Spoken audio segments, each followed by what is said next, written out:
Storytime arm.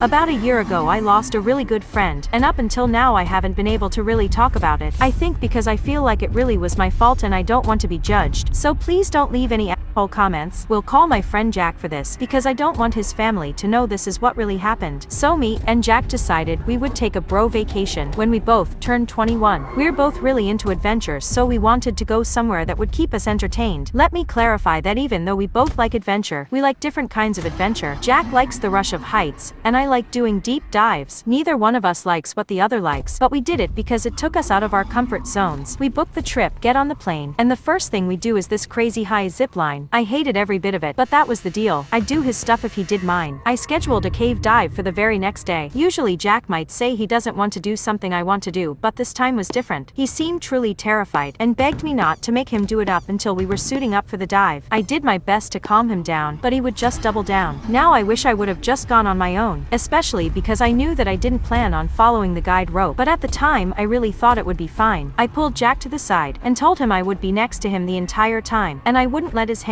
go, no matter what. That seemed to work, and I finally talked him into it. When we first got into the caves he was squeezing my hand so tight I could hardly feel it, but as we got further and further and he seemed to relax a bit, I was glad, because the detour I wanted to check out was coming up fast. I don't know if you've ever been cave diving, but sometimes you can see just fine, and then out of nowhere you can't see your hand in front of your face. Well, that's exactly what happened to us, and I should have taken that as a sign to just stay on the marked path, but I didn't. I thought the stars were aligning so I could get Jack to go where I wanted him to without a fight. He didn't even notice when we turned slightly to the left and I let go of the guideline. I thought we would be able to see soon if we just kept swimming, plus we had plenty of air, so I wasn't too worried. But then, out of nowhere, something happened that I'll never forgive myself for. The tide changed, and we were being pulled further and further into the cave. I could hear Jack screaming, and I kept my promise. I never let go of his hand, but when we finally made it through the strong currents, I kept asking Jack if he was okay, but he wouldn't answer. That's when I noticed the only thing left was his arm.